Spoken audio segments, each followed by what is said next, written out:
ਵੱਲ ਵਧੀਏ ਸ਼ਰਮਾ ਜੀ ਤੇ ਗੱਲ ਕਰੀਏ ਸ਼ਰਾਬ ਦੀ ਬੋਤਲ ਦੀ। ਵੈਸੇ ਤਾਂ ਸ਼ਰਾਬ ਦੀ ਬੋਤਲ ਦੇ ਉੱਤੇ ਵੀ ਲਿਖਿਆ ਹੁੰਦਾ ਕਿ ਭਾਈ ਇਹ ਸਿਹਤ ਲਈ ਹਾਨੀਕਾਰਕ ਹੈ।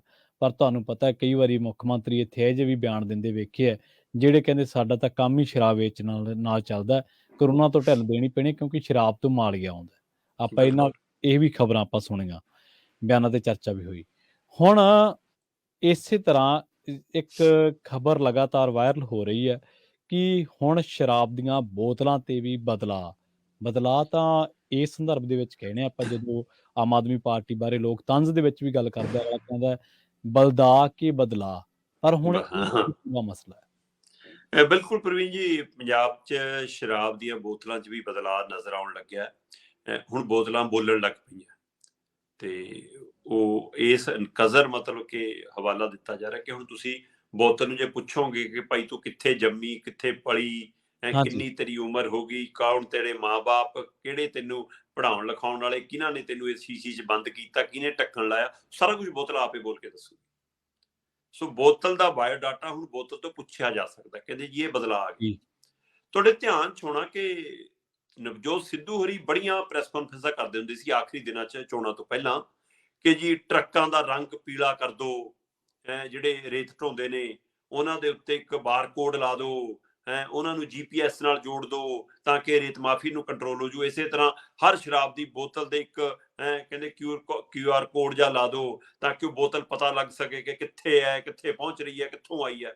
ਸੋ ਮੈਨੂੰ ਲੱਗਦਾ ਕਿ ਇਹ ਮਾਨ ਸਾਹਿਬ ਦੀ ਸਰਕਾਰ ਨੇ ਉਹਨਾਂ ਦੀ ਉਹ ਕੋਈ ਪ੍ਰੈਸ ਕਾਨਫਰੰਸ ਸੁਣ ਲਈ ਪੁਰਾਣੀ ਤੇ ਇਹ ਸਕੀਮ ਚੇਤੇ ਆ ਗਈ ਕਿ ਲੈ ਵੀ, ਜਾਂ ਅੱਜ ਕੱਲ੍ਹ ਨਵਜੋਤ ਸਿੱਧੂ ਬਾਹਰ ਆਉਣ ਲਈ ਮਤਲਬ ਕਿ ਉਹਨਾਂ ਦਾ ਲਿਸਟ 'ਚ ਨਾਮ ਹੈ। ਕਹਿੰਦੇ ਕਿ 26 ਜਨਵਰੀ ਨੂੰ ਜਿਹੜੇ ਕੈਦੀ ਰਿਹਾ ਹੋਣੇ ਉਹਨਾਂ 'ਚ ਉਹਨਾਂ ਦਾ ਵੀ ਨਾਂ ਜੇਲ੍ਹ ਦੇ ਹਾਂਜੀ ਸੁਪਰਡੈਂਟ ਵੱਲੋਂ ਭੇਜ ਦਿੱਤਾ ਗਿਆ ਤੇ ਜੇ ਮੋਹਰ ਲੱਗ ਗਈ ਤਾਂ ਬਾਹਰ ਆਉਣਗੇ।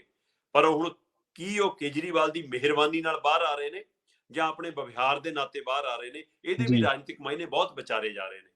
ਪਰ ਉਹਨਾਂ ਦੀ ਇਹ ਪ੍ਰੈਸ ਕਾਨਫਰੰਸ ਜਿਹੜੀ ਇਹ ਸਕੀਮ ਸੀ ਕਿ ਹਾਂ ਭਾਈ ਏਦਾਂ ਬਾਰਕੋਡ ਲੱਗ ਜਾਣ, ਏਦਾਂ ਰੰਗ ਬਦਲ ਜਾਣ, ਏਦਾਂ ਪਹਿਚਾਣ ਬਦਲ ਜਾਵੇ, ਉਹਦੇ ਨਾਲ ਕਹਿੰਦੇ ਕਿ ਧੋਖਾਧੜੀ ਫੜੀ ਜਾ ਸਕਦੀ ਹੈ। ਸੋ ਹੁਣ ਇਹੀ ਦਾਅਵਾ ਪੰਜਾਬ ਦੇ ਵਿੱਚ ਹਰਪਾਲ ਚੀਮਾ ਜੀ, ਜੀ ਪੰਜਾਬ ਦੀ ਸਰਕਾਰ ਕਰ ਰਹੀ ਆ ਕਿ ਭਾਈ ਅਸੀਂ ਸ਼ਰਾਬ ਮਾਫੀਏ ਤੇ ਸਕੰਜਾ ਕਸਣ ਦੇ ਲਈ ਇੱਕ QR ਕੋਡ ਲਿਆਏ ਆ। ਉਹ QR ਕੋਡ ਹਰੇਕ ਸ਼ਰਾਬ ਦੀ ਬੋਤਲ ਤੇ ਹੋਊਗਾ ਤੇ ਜਦੋਂ ਤੁਸੀਂ ਉਹਨੂੰ ਸਕੈਨ ਕਰੋਗੇ ਤਾਂ ਉਹ ਦੱਸ ਦੂਗੇ ਕਿ ਮੈਂ ਕਿਹੜੀ ਫੈਕਟਰੀ 'ਚ ਬਣੀ ਆ, ਕਿਹੜੀ ਕੰਪਨੀ ਨੇ ਬਣਾਈ ਆ, ਕਦੋਂ ਬਣਾਈ ਆ, ਇਹਦੇ ਵਿੱਚ ਜੀ ਕੀ ਹੈਗਾ ਏ, ਕਿੰਨੇ ਦੇਰ ਹੋ ਗਈ ਮੈਨੂੰ ਬਣੀ ਨੂੰ ਤੇ ਕਿੱਥੇ ਕਿੱਥੇ ਮੈਂ ਵਿਕ ਸਕਦੀ ਆ, ਇਹ ਸਾਰਾ ਹਵਾਲਾ ਤੇ ਉਹਦੇ ਨਾਲ ਉਹਦਾ ਪੂਰਾ ਬੈਲਟ ਆ ਜਾਊਗਾ। ਤਾਂ ਫਿਰ ਉਹਦੇ ਨਾਲ ਕਹਿੰਦੀ ਤਾਂ ਨਕਲੀ ਸ਼ਰਾਬ ਨਹੀਂ ਹੁਣ ਬਾਜ਼ਾਰ 'ਚ ਆਊਗੀ, ਜੀ ਇੱਕ ਨਕਲੀ ਮਤਲਬ ਕਿ ਇੱਕ ਲਾਹਣ ਵਰਗੀ ਸ਼ਰਾਬ ਨਹੀਂ ਆਊਗੀ, ਤੇ ਉਹ ਸਾਰਾ ਕੁਝ ਫੜਿਆ ਜਾਊਗਾ। ਕਹਿੰਦੇ ਉਹਦੀ ਫਕੜ ਦੇ ਲਈ ਆ।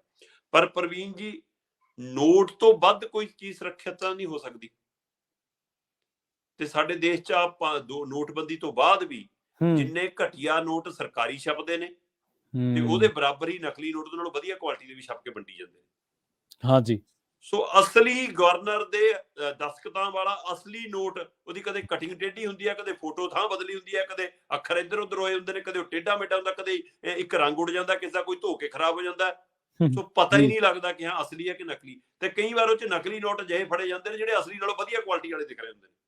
ਹਾਂਜੀ ਬਿਲਕੁਲ ਇਦਾਂ ਹੀ ਹੁੰਦਾ। ਸੋ ਇਸ ਲਈ ਇਹ QR ਕੋਡ ਜਾਂ ਜੇਕਰ ਤੁਸੀਂ ਆਪਣੀਆਂ ਬੋਤਲਾਂ ਲਾਇਆ, ਪਤਾ ਲੱਗੇ ਕਿ ਮਾਫੀਆ ਨੇ ਪਹਿਲਾਂ ਲਾ ਕੇ ਵੇਚਤੀਆਂ। ਇੱਥੇ ਤਾਂ ਬੜੀਆਂ ਬੜੀਆਂ ਬ੍ਰਾਂਡਡ ਕੰਪਨੀਆਂ ਆਪਣੇ ਕੱਪੜੇ ਤੱਕ, ਆਪਣੇ ਜੁੱਤੇ ਤੱਕ ਨਹੀਂ ਬਚਾ ਪਾਉਂਦੀਆਂ। ਉਹਦੀਆਂ ਉਹ ਨਹੀਂ ਪਤਾ ਲੱਗਦੀ ਕਿ ਫੋਟੋਸਟੇਟ ਜੀ ਕਾਪੀ ਜੀ ਆ, ਪਹਿਲੀ ਕਾਪੀ ਆ ਕਿ ਦੂਜੀ ਕਾਪੀ ਆ, ਉਹ ਵਿਕੀ ਜਾਂਦੀਆਂ। ਸੋ ਇਸ ਲਈ ਇਹ ਹੁਣ ਬਦਲਾ ਡਰਾਮਾ ਕਿਤੇ ਭਾਰੂ ਨਾ ਪੈ ਜਾਵੇ, ਇੱਕ ਨਵੇਂ ਤਰ੍ਹਾਂ ਦਾ ਹੋਰ ਮਾਫੀਆ ਨਾ ਜਾਵੇ। ਪਰ ਸਰਕਾਰ ਨੇ ਦਮ ਭਰਿਆ ਕਿ ਅਸੀਂ ਇੱਕ ਐਪ ਲਾਂਚ ਕਰਤਾ। ਉਸ ਐਪ ਦੇ ਉੱਤੇ ਤੁਸੀਂ ਜਾ ਕੇ ਸਾਰੀ ਜਾਣਕਾਰੀ ਵੀ ਲੈ ਸਕਦੇ ਹੋ ਤੇ ਕਿਸੇ ਨਕਲੀ ਸ਼ਰਾਬ ਦੀ, ਸ਼ਰਾਬ ਮਾਫੀਏ ਦੀ, ਕਿਸੇ ਕੱਚੀ ਸ਼ਰਾਬ ਦੀ ਸ਼ਿਕਾਇਤ ਵੀ ਕਰ ਸਕਦੇ ਹੋ। ਜੀ ਤੇ ਜਿਹੜੀ ਸ਼ਰਾਬ ਦੀ ਬੋਤਲ ਤੁਸੀਂ ਖਰੀਦੋ, ਜਿਹੜੀ ਪੇਟੀ ਤੁਸੀਂ ਖਰੀਦੋ, ਉਹ ਤੋਂ ਸਾਰੀ ਜਾਣਕਾਰੀ ਤੁਸੀਂ ਲੈ ਸਕਦੇ ਹੋ। ਬਸ ਕੋਡ ਸਕੈਨ ਕਰਨਾ, ਤੁਹਾਨੂੰ ਸਾਰਾ ਕੁਝ ਪਤਾ ਲੱਗ ਜਾਊ। ਹੁਣ ਉਮੀਦ ਕਰਦੇ ਹਾਂ ਕਿ ਸਹਾਈ ਹੋਵੇ ਪੰਜਾਬ ਦੇ ਲਈ, ਕਿਉਂਕਿ ਐਕਸਾਈਜ਼ ਪਾਲਿਸੀ ਨੂੰ ਲੈ ਕੇ ਇਹਨਾਂ ਨੇ ਬਹੁਤ ਦਮ ਭਰਿਆ ਸੀ ਤੇ ਉਹ ਐਕਸਾਈਜ਼ ਪਾਲਿਸੀ ਦਾ ਅਜੇ ਸਾਹਮਣੇ ਨਹੀਂ ਆਈ। ਪਰ QR ਕੋਡ ਸਾਹਮਣੇ ਆਇਆ। ਇਹ ਕਿੰਨਾ ਕੁ ਰੰਗ ਦਿਖਾਉਂਦਾ ਜਾਂ ਕਿੰਨਾ ਕੁ ਰੰਗ ਚੜਾਉਂਦਾ ਜਾਂ ਕਿੰਨਾ ਕੁ ਅਸਰ ਕਰਦਾ, ਦੇਖਣ ਵਾਲੀ ਗੱਲ ਹੋਏਗੀ। ਹੁਣ ਬੋਤਲ ਮਤਲਬ ਤੁਸੀਂ ਜਿਵੇਂ ਕਿਹਾ ਕਿ ਹੁਣ ਸ਼ਰਾਬ ਤੇ ਤਾਂ ਬਦਲਾਅ ਆ ਗਿਆ, ਪਰ ਉਹ ਵਿਵਹਾਰ 'ਚ ਬਦਲਾਅ ਕਦੋਂ ਆਊਗਾ, ਇਹ ਹੁਣ QR ਕੋਡ ਤੋਂ ਬਾਅਦ, ਲਾਗੂ ਹੋਣ ਤੋਂ ਬਾਅਦ ਪਤਾ ਲੱਗੂਗਾ।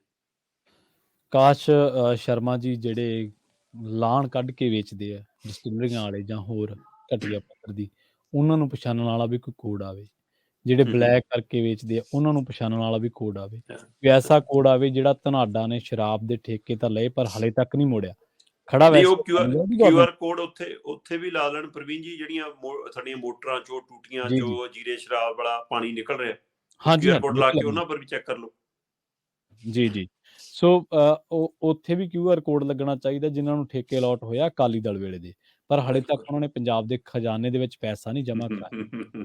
ਉਹਨਾਂ ਦੇ ਵਿੱਚੋਂ ਇੱਕ ਨਾ ਉਹ ਵੀ ਹੈ ਜਿਹੜਾ ਅੱਜ ਕੱਲ ਸੁਰਖੀਆਂ 'ਚ ਹਾਂ, ਟਿਕਟੋਕਾਂ 'ਚ ਵਾਹਵਾ ਹਾਂ, ਬੋਲਦਾ। ਜੀ ਬਿਲਕੁਲ। ਆਪਾਂ ਅਗਲੀ